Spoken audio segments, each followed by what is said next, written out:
베드로전서 3장 18절로 22절 말씀으로 성도의 고난과 그리스도의 세계 통치라는 제목으로 하나님의 말씀을 생각해 보겠습니다.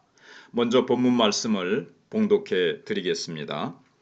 그리스도께서도 단번에 죄를 위하여 죽으사 의인으로서 불의한 자를 대신하셨으니 이는 우리를 하나님 앞으로 인도하려 하심이라.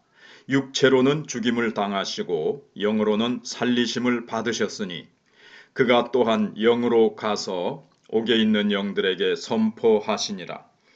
그들은 전에 노아의 방주를 준비할 동안 하나님이 오래 참고 기다리실 때에 복종하지 아니하던 자들이라.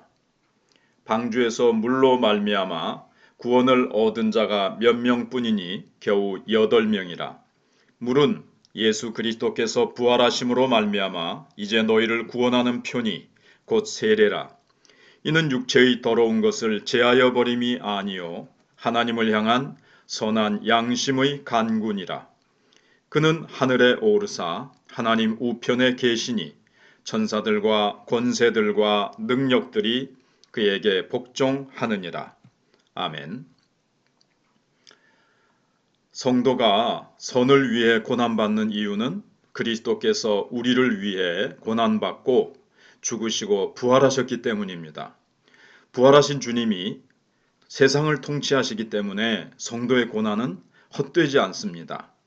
자, 이제 구체적으로 생각해 보면 첫 번째 18절로 20절에 우리를 위한 그리스도의 고난과 부활을 말씀하고 있습니다. 베드로 사도는 성도가 선을 행하다가 고난을 받는 문제를 계속 다룹니다. 왜냐하면 초대교회 때 성도들은 로마 황제나 세상으로부터 많은 핍박을 받고 고난을 당했기 때문입니다.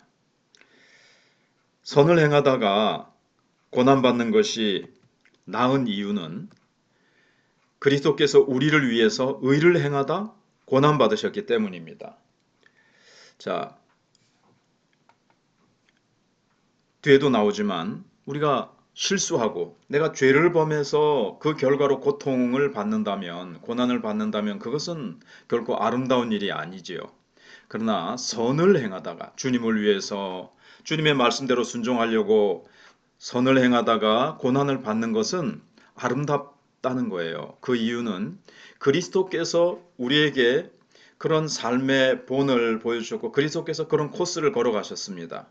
우리를 위해서 우리를 의롭게 하시기 위해서 우리를 구원하시기 위해서 주님께서 의를 행하시다가 고난을 받으셨기 때문에 우리도 그 발자취를 따라가게 된다는 거죠.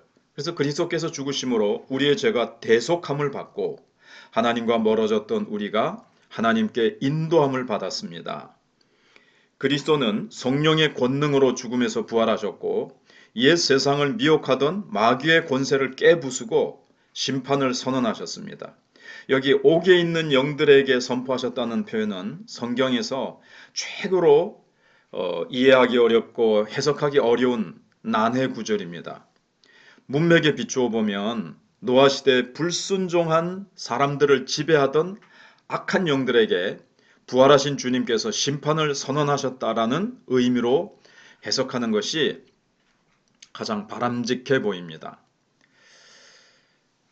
그래서 노아 시대에 8명이 구원을 받은 것처럼 지금 선을 행하다가 고난받는 성도도 그리스도의 부활에 참여할 구원받은 성도임이 분명하다는 의미입니다.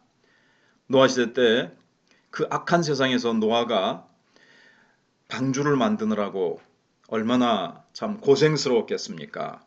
그러나 그 방주를 만드는 고난, 그리고 사람들에게 방주를 만들면서 계속 홍수가 온다.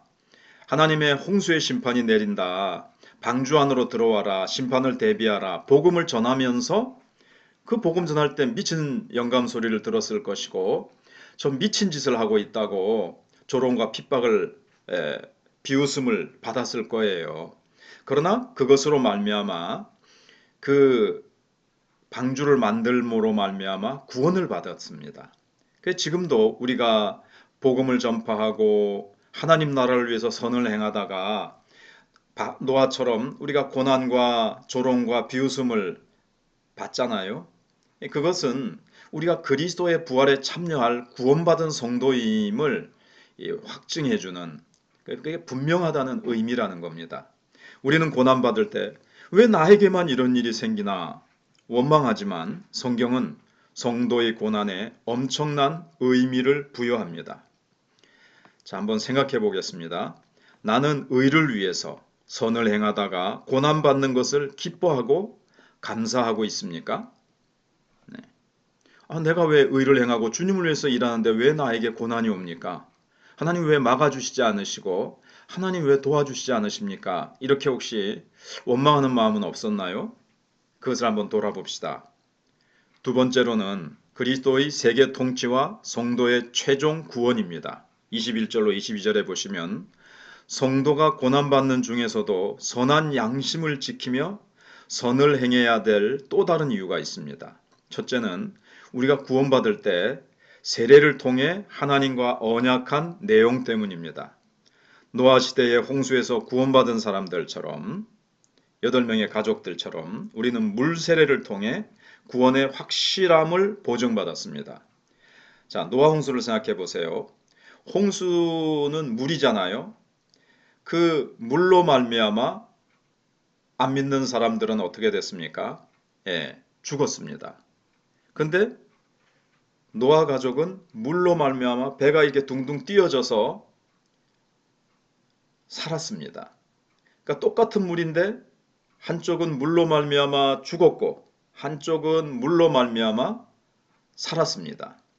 우리는 이 물 세례를 통해서 영적으로 영생을 얻는 거죠. 구원을 받는 거죠. 그래서 우리가 물 세례를 받는다는 것은 내가 거짓 고백과 거짓 신앙 고백으로 이 참된 구원이 아닌 그런 거 제외하면 정말 세례는 뭡니까? 내가 죄인입니다.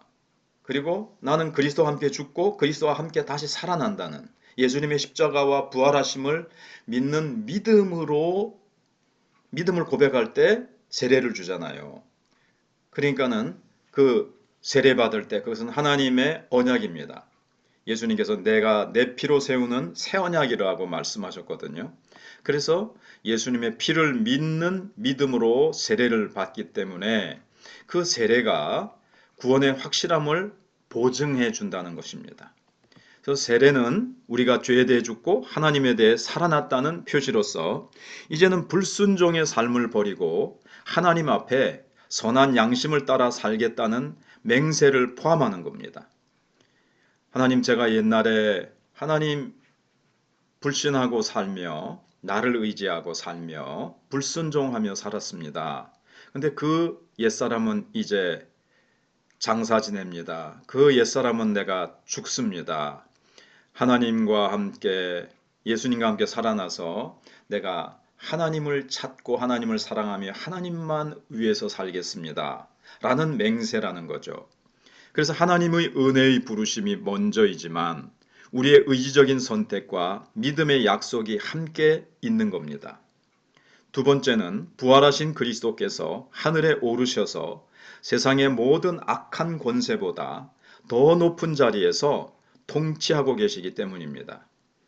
무슨 말씀인가 하면 제가 앞에서 초대교회 성도들은 로마로부터 세상으로부터 많은 압제와 핍박과 고난을 받는다고 말씀을 드렸지 않습니까?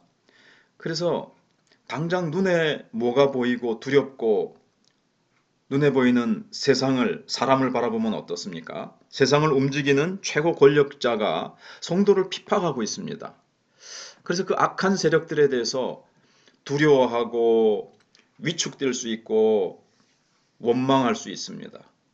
잘 믿으려고 하는데 왜 이런 어렵고 믿기 어려운 환난과 핍박을 주십니까? 라고 생각할 수 있지만 세상을 통치하는 자는 그들이 아니라 그들보다 훨씬 그들을 초월해서 보좌에 앉아 계신 그리스도께서 온 우주 만물과 세상의 역사를 통치하고 경영하고 계시다는 겁니다.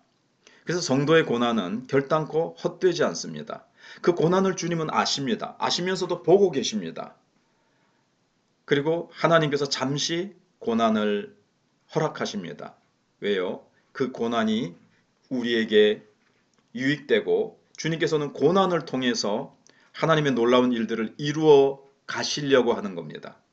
예수 그리스도의 고난을 통해서 우리를 살리셨듯이 우리의 고난은 누군가를 살리고 세상을 살리는데 우리의 이 고난이 쓰임받고 우리는 알지 못하지만 그리고 이틀 후에 이제 생각을 해보겠습니다. 다음 본문에 생각해 보겠습니다만은 이 고난에는 아주 특수한 의미가 부여되어 있습니다. 우리는 그 관점으로 볼 수 있어야 되겠습니다. 그래서 세상과 성도의 싸움은 성도의 최종 승리로 끝나지만 우리는 아직 그 결과를 보지 못할 수 있습니다. 현재는 어려운 거죠. 최후 승리는 보장되어 있지만 예수님께서 최후 승리를 거두셨기 때문에 승리하셨고 그렇기 때문에 우리는 최종적으로 승리할 수밖에 없습니다. 사실은 이긴 싸움에 예수님께서 이기셨잖아요. 우리는 이긴 싸움에 참여하고 있는 거예요.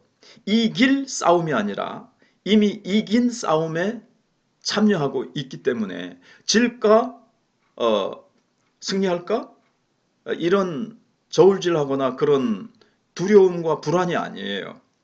이미 이긴 싸움이기 때문에 우리의 최종 승리는 보장되어 있기 때문에 그 승리를 바라보면서 담대하게 나갈 수 있다는 거죠. 그래서 낙심하지 않고 인내하며 그리스도께서 계신 하늘 보좌를 바라보아야 됩니다. 요한계시록에 보시면 요한이 열린 하늘을 바라보니까 거기서 보좌에 앉아 계신 하나님과 어린 양 예수 그리스도께서 그 곁에 계신 것을 보았다고 되어 있습니다. 보좌는 무슨 뜻인가 하면 정말 의자가 있어가지고 하나님이 앉아 계신 것이 아니라 보좌는 통치를 의미합니다. 누가 통치하느냐는 거죠. 하늘에 계신 우리 아버지여라고 하는 주기도문에서도 하늘에 계신이라는 것은 하나님의 통치를 얘기하는 겁니다. 그래서 하나님이 통치하고 계십니다. 하나님이 모든 내 속에 일어나는, 내게 일어나는, 성도에게 일어나는, 지금 세계에서 일어나고 있는 모든 일들을 주님이 보고 계시고 알고 계시고 주님이 운영해 가시고 통치해 가신다는 것을 우리가 늘 바라볼 때 우리는 현상을 바라보며 두려워하지 않을 수 있고 주님을 바라보면서 최후 승리가 보장돼 있기에 환경을 바라보며 두려워하지 않고 담대히 나아갈 수 있음을 믿습니다. 아멘. 우리 기도할 제목은요. 고난 중에 인내하며 선한 양심을 지켜 우리를 부르신 목적에 합당하게 하소서 이렇게 기도하실 수 있기를 바랍니다. 아멘.